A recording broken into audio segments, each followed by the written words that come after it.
Et coucou, c'est Pierre Despérins. J'espère que vous allez bien.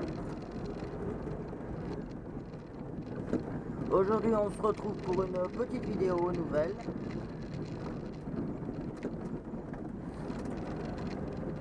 Aïe, aïe, aïe. Alors, spécial de chevaux.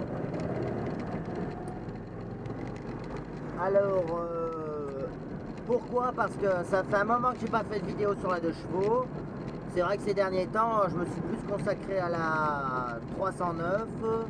La Renault aussi, ça fait un petit moment, mais moins que la de chevaux quand même. De toute façon, la Renault, j'ai rien à vous dire de plus. Hein. C'est celle qui marche le mieux.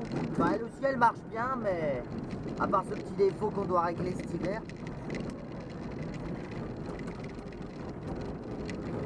Voilà, en plus vous venez d'entendre un exemple là, le là, c'est l'admission qui s'enflamme. Je sais pas si vous l'avez entendu, ça m'étonnerait quand même, parce que celui-là il était pas très fort.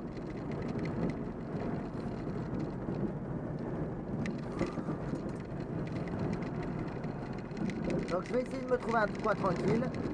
Bonjour. Il y a des gens qui me sourient en me voyant passer, évidemment, une belle de chevaux comme ça on n'en voit pas tous les jours. Voilà, parce que dimanche dernier, ça fait... j'ai vu la notification sur Facebook que les photos que j'avais publiées quand je suis allé la chercher datent déjà de 1 an. Donc c'est bien Facebook pour se rappeler des petits souvenirs comme ça. Donc du coup, j'ai décidé de faire une petite vidéo spéciale anniversaire. Même si j'ai une semaine de retard, mais c'est pas grave. Voilà, je sais pas si vous avez entendu là, elle vient de le refaire là.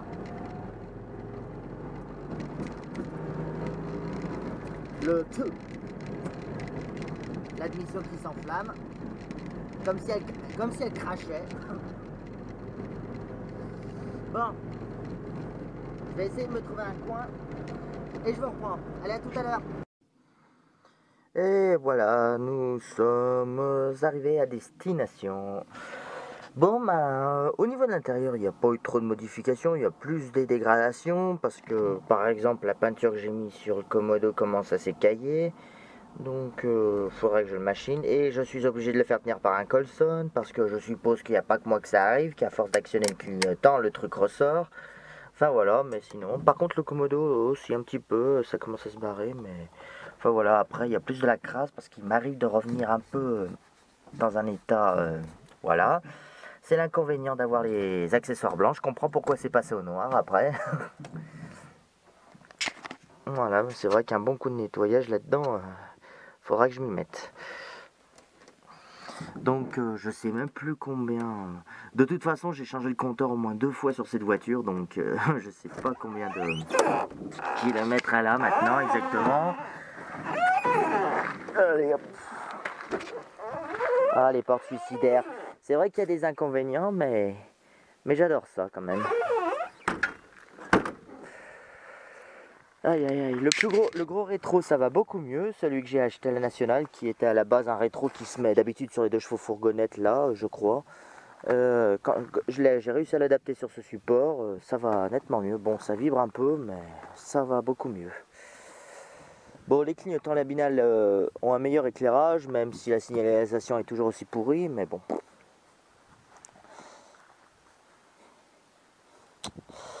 Voilà, je sais pas si vous vous souvenez, mais au départ, elle avait des feux avec des joints noirs, des refabrications assez pas très fidèles à mon goût. Alors celles-là, ils sont assez fidèles. Bon, c'est des refabrications pourtant, mais elles sont assez fidèles, celles-là.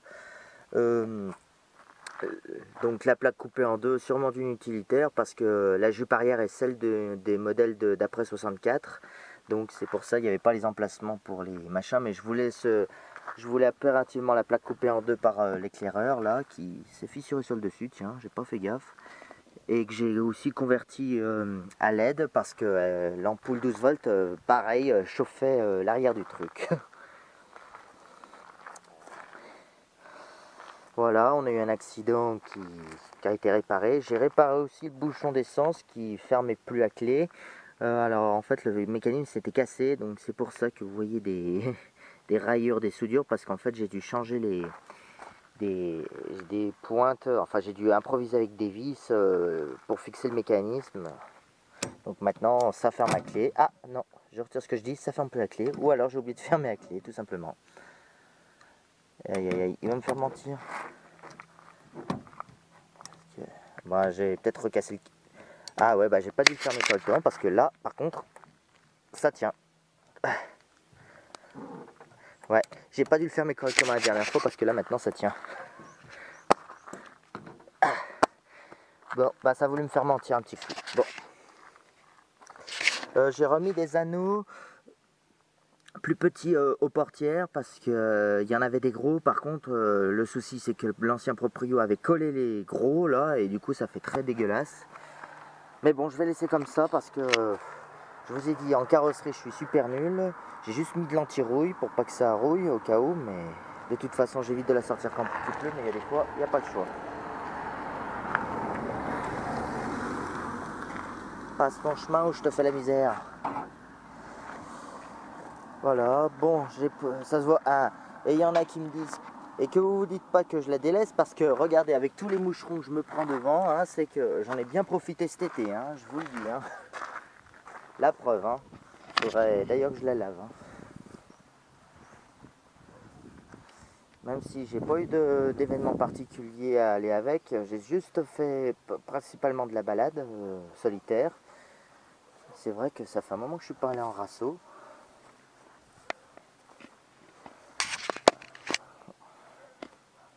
Et puis de toute façon, la prochaine fois, il faudra que je sorte la R11 plutôt que la 2 chevaux en rasso.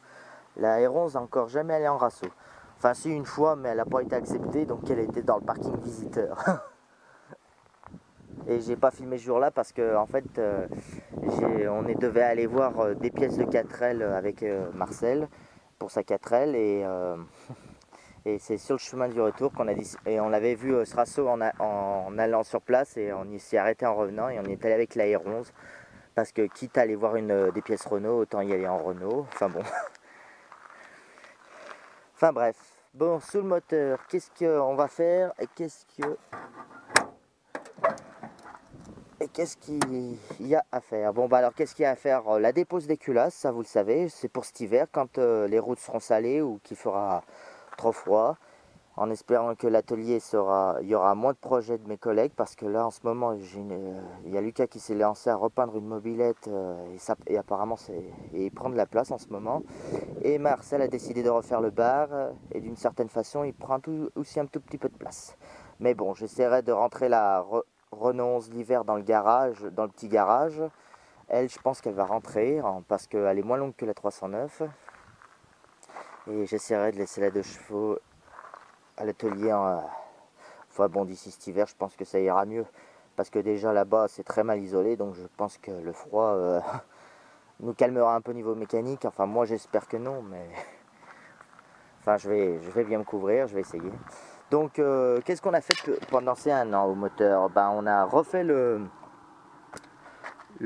reniflard. C'était son dernier tuto d'ailleurs. Je n'en ai pas refait depuis.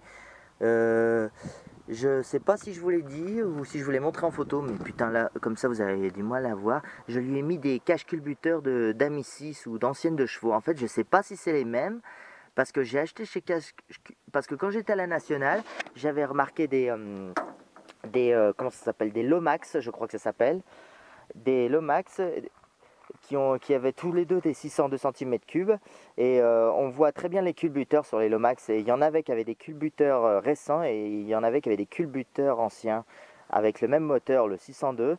Donc quand j'étais à une bourse d'échange, j'ai vu qu'il y en avait des jolis caches culbuteurs à l'ancienne. Bon, je vais vous mettre une photo si jamais vous ne voyez pas.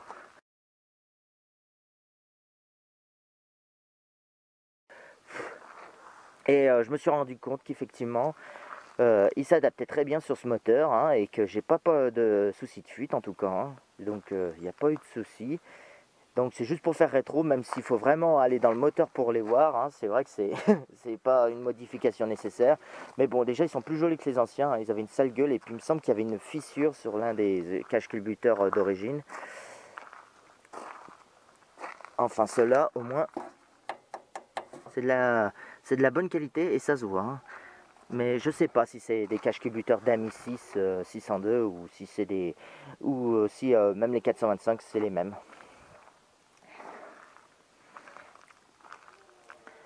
Donc j'ai mis un filtre à air plus rétro parce que bon, vous le savez que l'ancien, le jour où je l'ai présenté, le filtre à air avait explosé, enfin le support avait explosé parce que je vous ai dit il y a des fuites d'admission d'air que je ne me suis pas rendu compte tout de suite parce que je ne sais pas si vous vous souvenez quand j'avais fait une balade, c'est même vous qui me l'avez signalé, que le ralenti était trop haut. Donc le ralenti trop haut, c'est vrai que ça ne se sentait pas, mais une fois que j'avais baissé le ralenti, c'est vrai qu'il y avait des moments où elle toussait.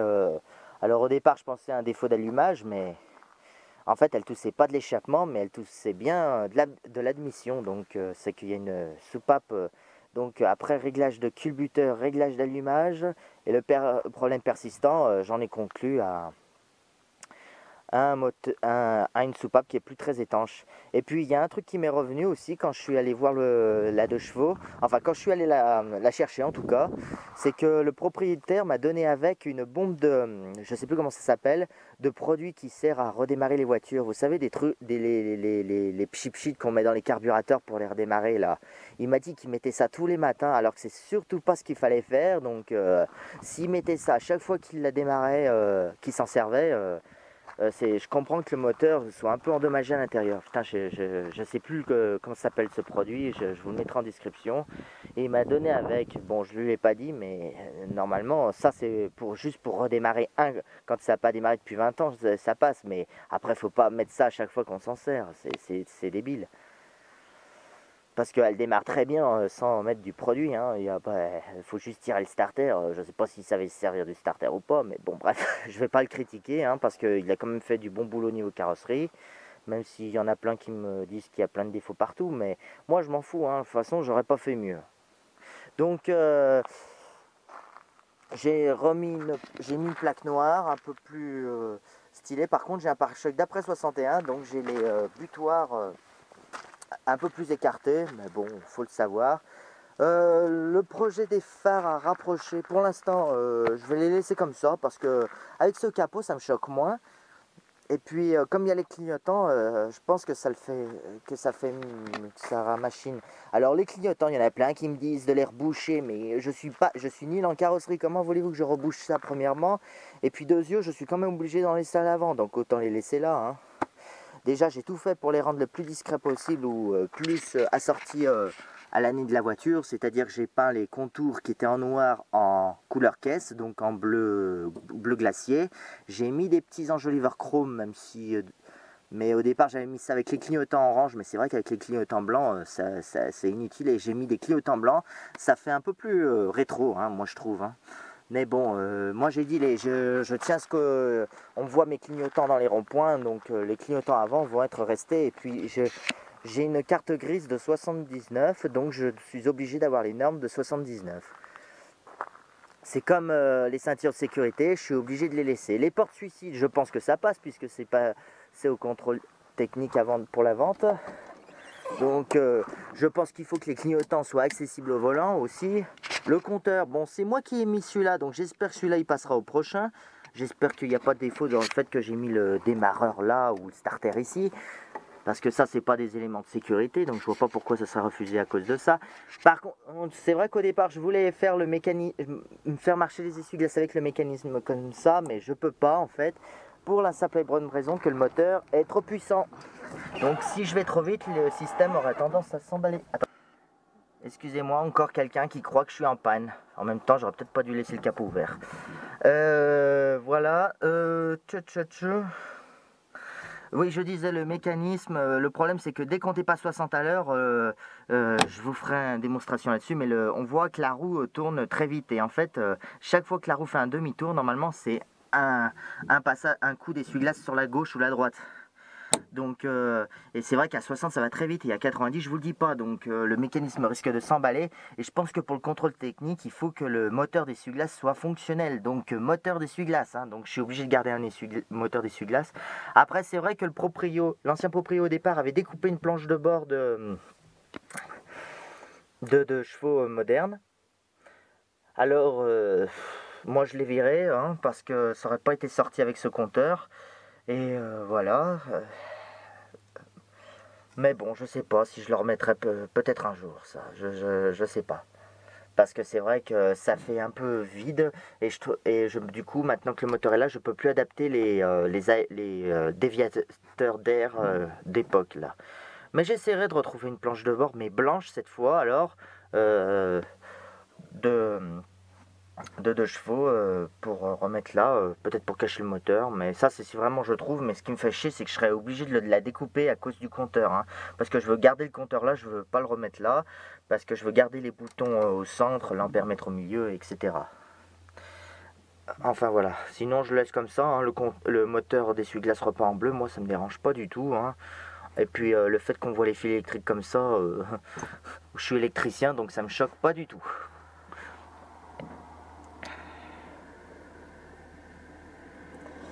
Enfin voilà, donc bon, je lui ai rajouté une prise allume-cigare, je sais plus si je vous l'ai montré ou pas. C'est un truc normalement de moto. Oui, bon. Voilà. Alors ça, c'est un autre rétroviseur que j'avais acheté.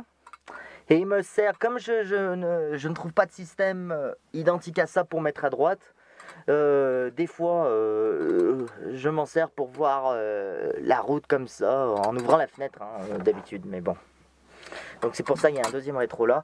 Oh putain, il est là ce con. Et je l'ai cherché partout. Alors oui, c'est mon truc à pizza.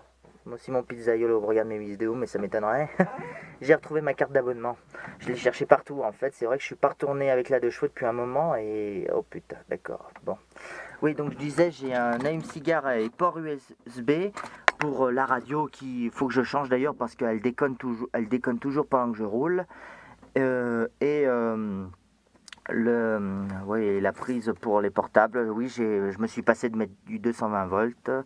Bon, alors, sans commentaire pour le bazar de fil derrière. Toutes les 2 chevaux spéciales, c'est comme ça. Bon, peut-être en moins pire, mais c'est comme ça. C'est vrai que moi, j'ai un peu adapté, hein, comme j'ai pu. Par exemple, j'ai rebranché ce bouton. Sur les 2 chevaux spéciales, ça allume les feux de position gauche et droite dans les phares et dans les lentilles arrière. Mais moi, ça les allume uniquement dans les clignotants la binale. Bon, là, ça se verra pas parce qu'il fait jour, mais en gros, ça allume une petite ampoule à l'intérieur. Mais par contre, c'est vrai que en ce moment, je vais quelques fois enfin, je suis allé qu'une fois avec la 2 chevaux dans un terrain où Marcel jardine. Et, euh, et c'est vrai que c'est pas éclairé, donc quand tu es au bord de la route, c'est vrai que je l'allume pour bien que les voitures voient la petite loupiote sur le côté, hein. Ça servait à ça à l'époque, hein. Donc, et puis une petite loupiote, ça évite de user la batterie. Peut-être qu'un jour je mettrai des petites ampoules à LED, à condition que ça éclaire en 3000K, hein, enfin en couleur d'une ampoule incandescente, parce que j'aime pas les ampoules qui éclairent trop blanches. Et le problème, c'est que toutes les lampes à LED en ce moment, ça éclaire comme ça. Par exemple, là j'en ai trouvé une, mais elle éclaire un peu trop celle-là. Enfin voilà. Donc le plafonnier, alors au départ il avait perdu le cache, donc c'est moi qui ai remis un cache. Et le bouton faisait des faux contacts. Donc moi j'ai fait en sorte qu'il s'allume depuis ce bouton. Comme j'ai modifié le tableau de bord, j'ai fait en sorte que le bouton warning que je pouvais...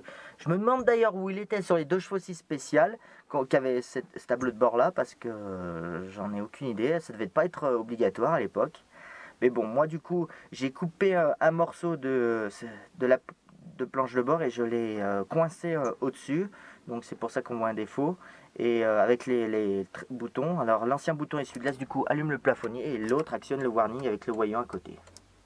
Bon, après ça c'est la commande de lave-glace, ça vous le savez, on pompe sa machine. Bon, je vais éviter de le faire parce que les essuie-glaces avec ce lave-glace c'est pas terrible. La commande d'essuie-glace. Alors pour une raison que j'ignore, le bouton d'origine a 3 positions. Je me demande à quoi il sert parce qu'il me semble que les essuie-glaces, les 2 chevaux n'ont jamais eu 3 vitesses. Donc la première, je sais pas pourquoi il y a 3 positions. Bon, moi j'ai fait en sorte que ça soit la position arrêt automatique. C'est-à-dire que les essuie-glaces reviennent à leur place tout seul. Ça c'est marche normale. Ça c'est arrêt mais bloqué, c'est-à-dire que les essuie-glaces s'arrêtent à n'importe quel moment. Et si je le remets comme il était, c'est remise en place automatique. Donc voilà.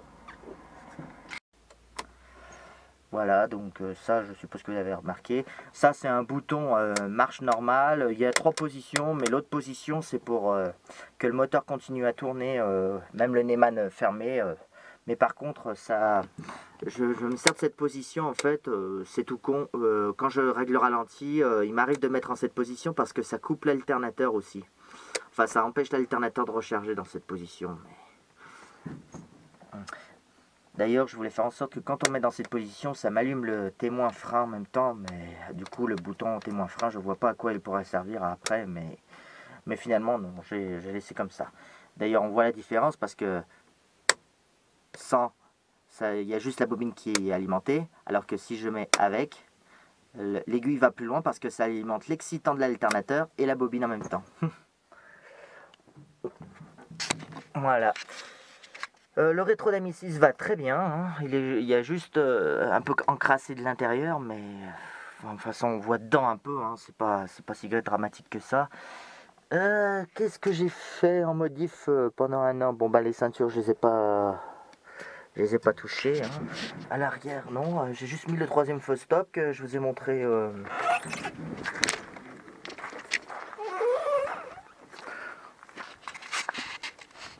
Que je vous ai montré quand je vous ai présenté l'atelier, ce qui est bien caché derrière l'étiquette du club de Cassis. Alors c'est juste pour des raisons de sécurité que je rappelle que je mets ça, hein, pas pour des raisons esthétiques. Hein, parce que déjà je me suis épargné de mettre des clignotants à l'arrière comme le font certains. Des fois il y en a qui le mettent là, des fois il y en a qui le mettent en dessous.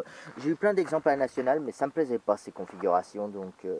Et puis j'ai vu qu'il y avait des modèles étrangers où il y avait une lentille comme ça, mais le dessus est orange. Et d'après ce que j'ai lu dans un magazine Planète de Chevaux ou je sais plus lequel, le dessus sont orange et ils font office de clignotant et de stop en même temps. Donc je ne serai pas le premier à faire comme ça. Hein. Apparemment c'est la signalisation américaine. Après, je sais pas si je passe au contrôle technique, mais Seva, elle passera pas avant 2023, donc j'ai le temps. Je mettrai soit des feux de remorque, soit je remettrai un projet que j'avais en tête aussi, quand je pars en vacances. En fait, je voulais acheter, vous savez, les... Alors, je sais que c'est très moche, mais je voulais acheter, vous savez, les rallongeurs de coffre, là. À la Nationale, il y en avait, mais bon, j'avais déjà dépassé mon budget, donc c'était pas possible que j'achète ça tout de suite. Et l'extension de coffre, et je voulais fixer dessus des feux modernes. Enfin, les feux des derniers modèles. Pour que quand je fais des longs déplacements, en fait, que j'ai une meilleure signalisation que les lentilles, que ces petites lentilles. Mais bon, peut-être qu'un jour, j'en trouverai. C'est vrai qu'il faudrait que je refréquente les bourses d'échange, etc. pour ça, mais bon. Enfin voilà, bon, les jantes, je les ai juste améliorées en bouchant les trous carrés. C'est pas les jantes des modèles d'avant de 60 parce qu'il paraît qu'il faut des chambres à air, donc... mais bon, ça va, les modifications n'ont pas trop changé. Je n'ai pas encore changé de pneu, même si celle-là, elle s'use pas très vite, ça va, mais elle commence à craquer quand même sur les flancs. Donc, je sais pas de quand il date, mais j'essaierai de remettre les Michelin la prochaine fois. Mais déjà, il y a un bon point, c'est que j'ai pas de parallélisme à faire. Ça se voit, hein, ça s'use pas plus à droite qu'à gauche. Comme la 2 chevaux verte, j'arrêtais pas d'avoir toujours des problèmes de parallélisme. Enfin voilà.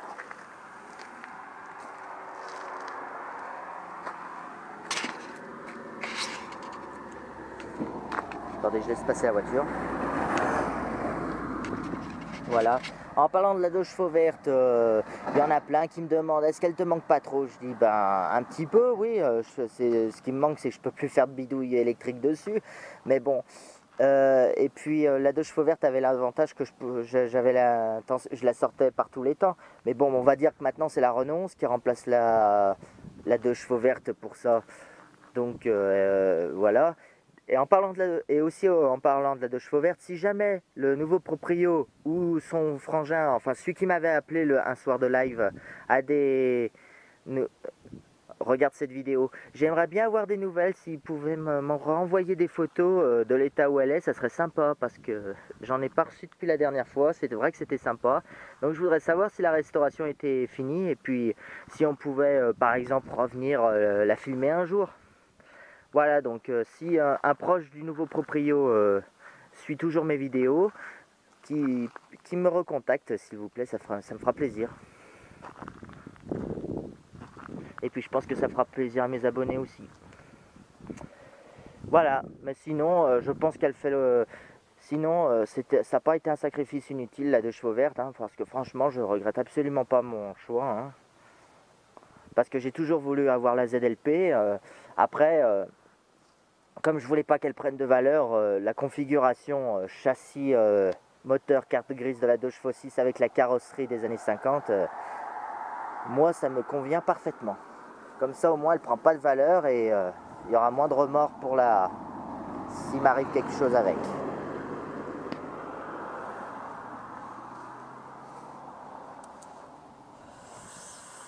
Voilà, donc voilà, c'est pour vous dire que la 2 chevaux n'est pas délaissée. Elle est un peu délaissée dans les vidéos, c'est vrai, mais... mais je me balade avec, j'en profite pendant l'été et ce week-end on fera révision générale, hein, graisser les articulations, etc. Et voilà, et ce qu'on a à faire au moteur. Donc on sait toujours pas je sais toujours pas si je dois changer les culasses complètement ou si juste une soupape ça suffira. Donc je verrai au démontage, ça sera à l'avenir. Et puis j'avais un autre projet parce que bon, j'ai pas cette impression avec ce filtre à air ou pas, mais je me demande si ce filtre à air passe assez de débit parce que ce filtre à air disparaît quand ça passe au double corps. Donc là j'ai réussi à configurer le manchon s'adapte parfaitement, ça y a pas de souci, mais je me demande si je vais pas mettre le carbu 34 pics, surtout que j'en ai un avec la pipe qui va avec, mais je sais pas si c'est vraiment nécessaire. Après c'est vrai que moi je cherche jamais la vitesse, des fois j'appuie à fond juste pour monter une côte, hein, c'est tout, c'est pour ça.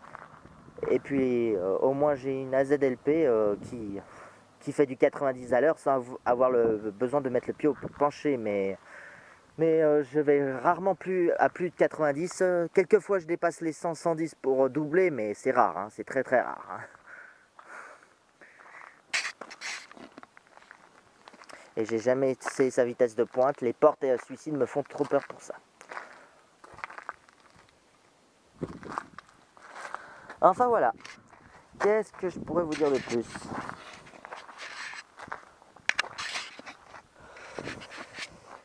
Ah oui, vous vous souvenez aussi que...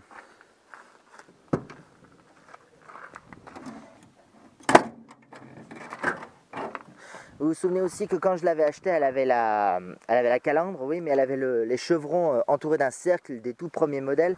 Alors moi j'ai mis les deuxièmes modèles, à partir de 54, parce que la couleur bleu glacier n'est apparue qu'en 1959 et que le chevron rond ne va que pour les modèles d'avant 54 qui étaient encore toutes grises. Hein.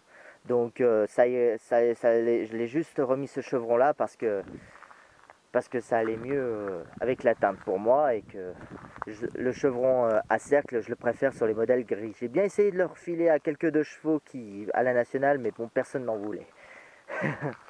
Mais bon, moi je préfère ces chevrons là, hein, ça fait plus les AZLP de 59 comme je les connais. Et puis malgré qu'elle ait les clignotants et les phares déportés, hein, ça me choque pas trop, hein. Pour moi elle est belle comme ça. Hein. Je sais pas si je vous l'ai dit dans une vidéo, mais j'ai mis la petite baguette, elle n'y était pas au départ. Voilà. Après je fais tout pour éviter de m'en servir pendant les météos défavorables. Hein. Par exemple, je me suis bien retenu pour mettre des antibrouillards parce que je suis plutôt d'avis de mettre des antibrouillards sur les voitures, mais sur celle-là j'ai réussi à me machiner. Ouais, bah ça m'évite de la sortir pendant les intempéries. En fait, par exemple, c'est pareil pour les essuie-glaces. J'ai mis des essuie-glaces à l'ancienne je sais pas si c'est de la qualité ou pas, mais en tout cas ce que j'ai acheté, mais ça essuie très mal. C'est vraiment efficace que quand il pleut vraiment beaucoup. Et par contre, pour le lave-glace, c'est zéro, hein. Moi, je passe un coup de lave-glace, faut pas passer l'essuie-glace derrière, faut passer le chiffon, hein. Parce que ouais, c'est vrai que ça essuie mal, mais esthétiquement, ça fait rétro, donc ça me permet de me motiver à éviter de la prendre pendant qu'il pleut, quoi. J'ai mis aussi les baguettes. Les baguettes de bas de caisse parce que la ZLP de 59 normalement là, voilà, j'ai gardé cet échappement, hein, il me va très bien, hein. Enfin, c'est pas l'échappement qui est changé, c'est juste la sortie arrière qui au départ sortait derrière, mais comme ça allait pas avec l'arrière des années 50, moi je l'ai fait sortir sur le côté, hein. C'est pas plus mal, c'est juste que des fois ça salope la roue arrière, mais c'est tout, hein. Et voilà, hein.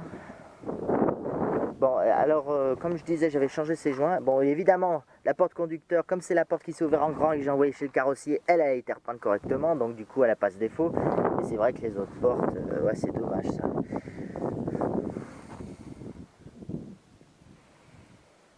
Mais bon, tant pis. Les 2 chevaux, c'est bien aussi de les garder avec le défaut, même s'il y a un défaut qui m'agace un petit peu, mais c'est pas... De toute façon, comme l'ancien proprio m'a dit, les capots anciens sont très difficiles à restaurer. C'est vrai qu'il y a des piqûres qui apparaissent dans le coin des charnières des 2 côtés, mais ça va.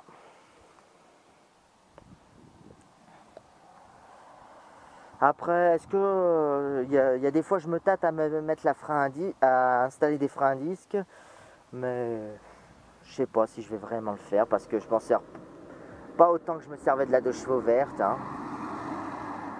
Et jusqu'à présent, c'est vrai que la 2 chevaux verte, je devais régler les freins à tambour tous les 3 mois, rapprocher les excentriques parce que je faisais beaucoup de routes de montagne.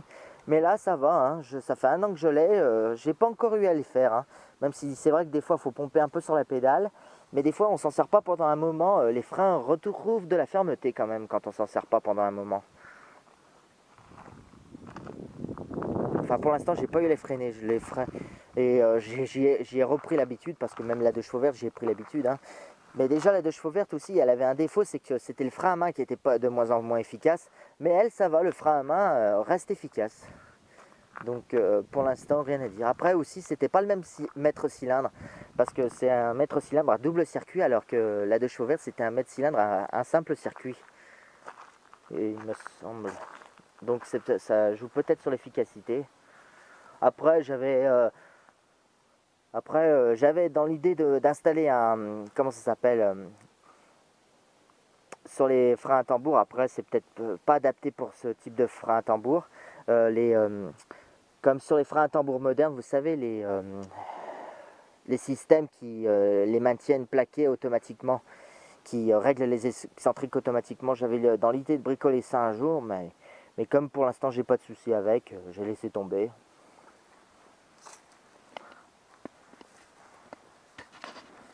Et puis il faut éviter de bricoler trop les freins, hein, parce que c'est un élément de sécurité. Il ne faudrait pas non plus que quelque chose se bloque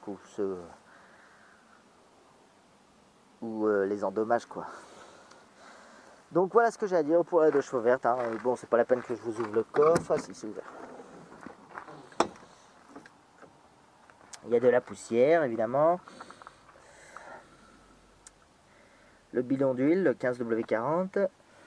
J'ai la bobine de rechange, toujours avoir une bobine de rechange en 2 chevaux, c'est recommandé. L'autocollant 90 quand je fais de l'autoroute pour dire que je ne dépasserai pas 90. Même s'il y en a, je me demande si vraiment ils regardent ce type d'étiquette. Le bidon d'essence de secours. Le cric, il l'a bien repeint le cric. Il l'a repeint en noir, même si ça devrait être gris, mais bon, ça c'est qu'un détail. Enfin voilà.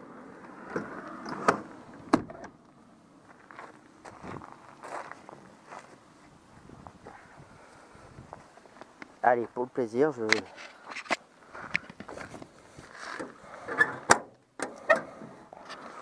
vais essayer de la démarrer sous le capot.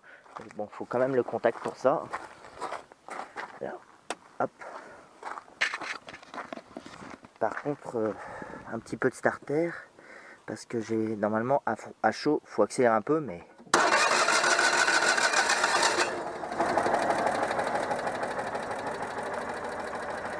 sinon elle démarre bien, hein, ça y a pas de souci, elle démarre, hein, mais je vous dis des fois c'est dans les accélérations que l'admission s'enflamme, donc c'est pas normal hein, ça. Hein.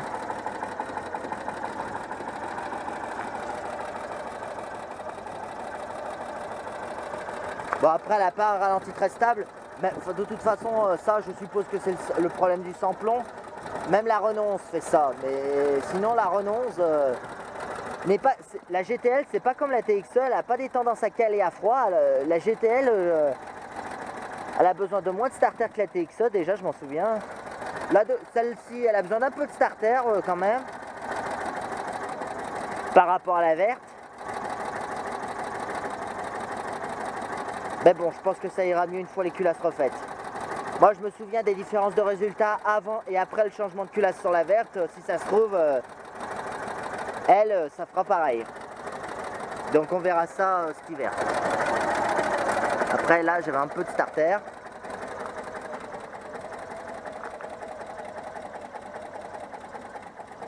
Oh, elle va caler là. Elle va caler sûr et certain là parce que il y a des fois, elle me fait des ratés. Elle est pas assez chaude, elle a déjà bien refroidi déjà. Pourtant aujourd'hui, là j'ai sorti avec un pull, mais maintenant que le soleil est sorti, il commence à faire un peu meilleur. Parce que c'est vrai qu'on va se rapprocher un petit peu des mauvais jours, de l'automne là. Mais ça va. Bon allez, je vais profiter de ma balade moi. Je vais vous conclure cette vidéo là-dessus. Laissez un beau pouce bleu, comme la 2 chevaux si la vidéo vous a plu. Un commentaire pour me donner vos avis, des conseils, etc. à faire dessus en projet. Et je vous dis à bientôt pour de prochaines vidéos. Allez, merci, à plus!